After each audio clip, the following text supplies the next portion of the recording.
Gina Rabutan, taga Abusan. So, everyday na ako sa market. Kaya naadiha akong business. Sa market Pogon? Sa Puerto. Nakada sa Puerto. So, usa ko before, usa ko ka health representative sa mga food supplement. So, na ako diri kay ning angay food ko sa produkto diri. So, ang ako ika-testimony diri no, daghan naman ako client nga nasugatan. So, ang latest ng ginako nga na akong napatry atong last day ay ka 3 days niya karon. So, gituan ako kaganina. Nindot kayo ang result sa iya ha kay doon na siya problema sa heart. Hubag ang usan niya ka makanang ugat sa iya kasing-kasing. May hubag. Tapos naa siya sis sa mattress kay naa siya fatty liver. So, before na-admit siya in 1 week siya na-admit. Dayon, igawas din siya kay wala din sila yung kwarta. Isod ko no kay ma-admit siya eh. Pagawas niya, ang iya galing mga laboratory, wala pa niya nakuha ang uban. Ang iya lang katong sa heart niya, dagan pa makagipangayo sa iyang laboratory kay ang iyang kuan nga na hospital siya, nagsuka gid siya. Suka gid iyang gibati ma'am dayon iyang kasing sakit iyang dughan di masabot. So pagpauli niya, luya pa gid siya ang gihatag sa iya ang katulang piniliver lang ang gihatag sa iya sa doktor. So ako siyang gi-explainan ko nga, kung magbalik-balik ka og doktor, siguro ang 2.5 nimo tilapan lang siguro na. Yes.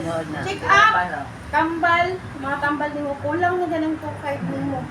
So di pag yung ka sigurado nga maulian ka. Pero dinhi sa stem cell nato, sa 11 sachet nga imuhang i-take every day, sa once a day lang, i-try lang nato kay based po sa experience na ako sa uban akong mga client nga ang 1 sachet to 3 sachet, doon na naging siya nakita nga resulta. So, napugos din siya. Kaya, i-condense din ako. I-try. Kung gusto din ka maulian, nga di na ka magbalik-balik o doktor, i-try lang. Basin, dinhira ka maulian. Buot sa Ginoo nga, kanigid ang makaayo gid sa imo. Kay kanigid is organic gid siya, nga makatabang sa imo. Makuan siya ka na ang kapareha gid sa atong lawas nga organic lang bitaw ta, sumupit gid siya ang tambal sa imo kay organic siya. Wala siya preservative, wala siya mga kana ang chemicals nga gigamit ani. So nindot kayo siya gamiton nimo kay wala siya overdose. Well kung take ani dili maguba ang imong mga organ. So naminaw siya. Ang kanindot pagid kay ang imong mga cells nga nangamatay pulihan gid siya. So buhion siya. Ang tanang part sa imong lawas gikan sa mata, sa ugat sa imong mga mata, tanan imong organ dira ginabuhi gyud ani nga cells. Stem cell siya gikan sa mga prutas nga panggiitan kaayo nga gikan sa lengna. So grabe kayo maka-acting sa ako ang kanang produkto pero tinuod man gyud ipaglaban gid ato ang produkto kay nindot man gid siya resulta. So ako siyang gibasahan kanitanan. Tanawa sa ingredients niya. Ayaw kahadlok nga tamis siya kay natural lang gid na siya nga honey. Tungod kay tamis siya kay tungod ang mga grapes niya, tamis man gid ang grapes, di ba? So sa isa na ko siya nindot kayo. Usa lang ang nasa atong Pilipinas. Ang turmeric lang ako naagdan. So, ang turmeric is pinakadaghan kay nga mga sakit mo nindot kay gamiton. Labi nagnakay problema sa gout, number 1, di kaya na siya. So, nakaila na siya na siya noon, nindot. Amin mo nga atong cells, kinahanglan tao, 3,000 million of cells sa lawas. Kung kulang atong cells, anak mo nang magkaluya, magkasakit, kulang tag-active sa atong lawas. So, ingana na akong ikuan sa iya, kabalo ka ni sabot siya, nakuot gid ang iyong ultimong kwarta.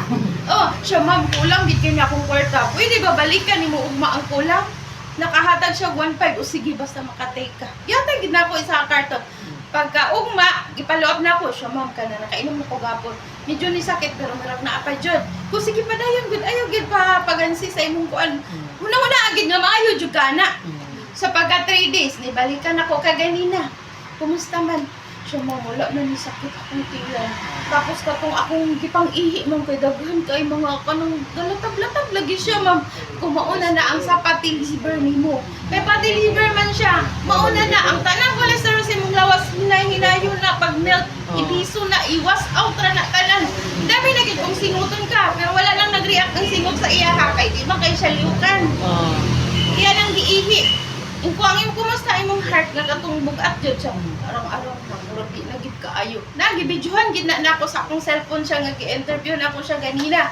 So nindot kayo ang akong gibati kay nga murag ka nang malipay ta ba nga.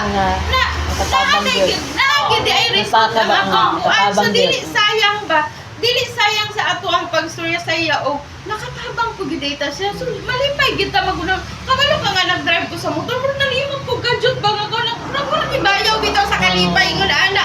Inana kong gibati ko la oy naninamugnaw akong bukton kaya wala lord oy nauli siya. Mayong tagpi. Oy inana so ana no.